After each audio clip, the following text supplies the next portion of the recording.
தாய் மதத்திலிருந்து ரொட்டி துண்டுக்கும் பிரியாணிக்கும் மதம் மாறினார்கள், டீ பண்ணுக்கு மதம் மாறினார்கள், பணத்திற்கு மதம் மாறினார்கள் என மதமாற்றம் சமீப காலமாக நகைப்புக்குள்ளாக்கப்பட்டு வருகிறது. நீங்கள் ஏன் மதம் மாறினீர்கள் என நண்பன் ஒருவரிடம் நான் கேட்டதற்கு அவர் அளித்துள்ள பதிலுரைகள் ஆச்சரியத்தை ஏற்படுத்துகின்றன. உண்மையில் நாங்கள் ஏன் மதம் மாறினோம் தெரியுமா நண்பா? எல்லாரையும் போல காலில் முள்குத்தாமல் செருப்பு போட்டு நடக்க மதம் மாறினோம். ஆதிக்க சாதியை பார்த்து அடங்கி ஒடுங்கி பூனி குறுகி எங்களது கைகளின் கக்கத்தின் இடுக்கில் வைத்திருந்த துண்டை கழுத்தில் போட மதமாறினோம். சைக்கிள் வாங்க காசு இருந்து புது சைக்கிள் வாங்கி தெருவில் ஓட்ட முடியாததால் மதமாறினோம். ஒரு இத்துப்போன ஓலைப்பறை டீ கடையில் எல்லாரையும் போல எச்சில் கழுவிய கிளாஸில் டீ குடிக்க முடியாததால் மதமாறினோம். பாறை வீடு கட்ட காசு இருந்தும் வெளியில ஒரு திண்ண கட்டி கால் மேல கால் போட்டு உட்கார முடியாததால் மதமாறினோம். 8 முழம் வேஷ்டி இருந்தும் முட்டிக்கு மேல மடிச்சு கட்ட முடியாததால் மதமாறினோம். 5 வயசு சின்ன பையனையும் கை கட்டி ஐயா சாமின்னு கூப்பிட வேண்டியிருக்குன்னு மதமாறினோம். செத்து போன ஒத்த ஆம்பளை புள்ளையும் பாட கட்டி பொது தெருவில் கூட தூக்கிட்டு போக முடியாம மதமாறினோம். இம்புட்டு பெரிய உலகம் இருந்தும் என் வீட்டு பொணத்தை புதைக்க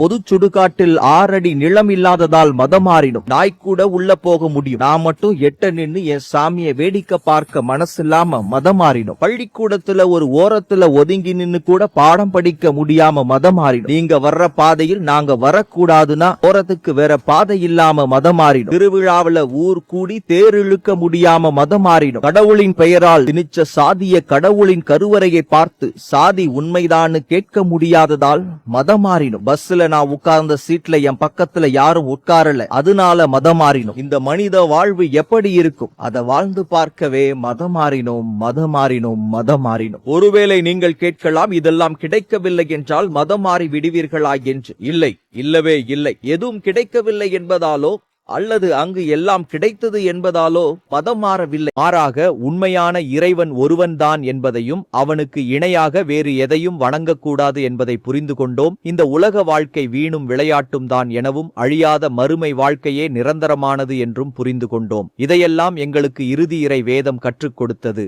இது உங்களுக்கு புரிய வேண்டுமென்றால் நீங்களும் ஒரு முறை அந்த இறுதி வேதத்தை தமிழில் வாங்கி வாசித்து பாருங்கள்.